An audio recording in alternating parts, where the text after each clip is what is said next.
एक क्वेश्चन है जो इंटरव्यू में अक्सर पूछा जाता है, find customers who order on consecutive days. हमें वो कस्टमर फाइंड करने हैं जिन्होंने कंसेक्यूटिव वन डे में ऑर्डर प्लेस किया है। ठीक है, जैसे हमारे पास एक ऑर्डर टेबल है जिसमें order ID, customer and order date है।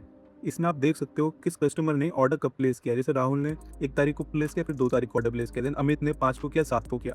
अब यहाँ पे जो डेट का डिफरेंस है वो सिर्फ 1 दिन है, लेकिन अमित और नेहा में कितना, अमित में 2 दिन का डिफरेंस है और नेहा में 1 दिन का। यानी अमित ने कंसेक्यूटिव डे पे ऑर्डर प्लेस नहीं किया है, लेकिन राहुल और नेहा ने किया है।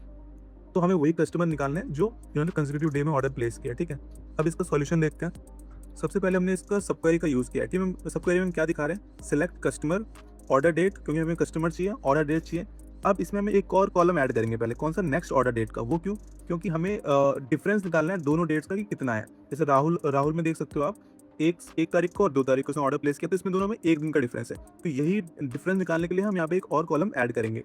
उसके लिए हम क्या यूज़ करेंगे, विंडो फंक्शन लीड का यूज़ करेंगे। ठीक है, लीड क्या करता है, जो भी नेक्स्ट डेट रहती है, जैसे कि इस कस्टमर में 1 तारीख है, फिर 2 तारीख है, तो 2 तारीख अगला दिन है, तो ये क्या करेगा, फर्स्ट वाली रो के सामने दे देगा 2 तारीख को।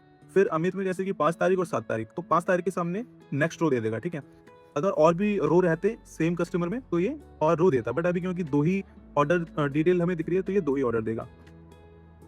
ठीक है, तो उसके लिए हम लीड का यूज़ करेंगे, लीड ऑर्डर डेट, क्योंकि हम ऑर्डर डेट वाइज निकाल रहे हैं। Over partition by customer, her customer का हमें चाहिए, इसलिए हम पार्टीशन बाय कस्टमर कर रहे हैं, ऑर्डर बाय ऑर्डर डेट। ठीक है, हमने यहाँ पे निकाले नेक्स्ट ऑर्डर डेट। अब इस सब क्वेरी का मैं आउटपुट आपको दिखाता हूँ।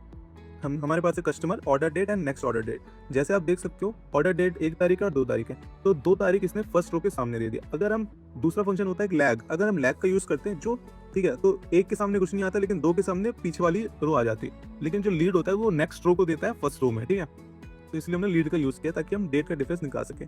तो अब हमारे पास 2 कॉलम हो चुके हैं। अब हमें क्या चाहिए कि इन दोनों डेट में कितने दिन का डिफरेंस चाहिए हमको, 1 डे का, क्योंकि हमें वही कस्टमर चाहिए जिन्होंने एटलीस्ट 1 डे लिया है ऑर्डर प्लेस करने में।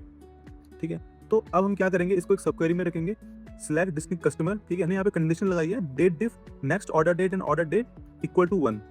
ठीक है, यानी ये जो ऑर्डर डेट है, नेक्स्ट ऑर्डर डेट है, इसका डिफरेंस एटलीस्ट 1 होना चाहिए। तो तभी हम वो कस्टमर निकाल पाएंगे जिन्होंने कंसेक्यूटिव डे में ऑर्डर प्लेस किया। ठीक है, तो ये हमारा फाइनल आउटपुट है जिसमें राहुल और नेहा ने कंसेक्यूटिव डे में ऑर्डर प्लेस किए हैं।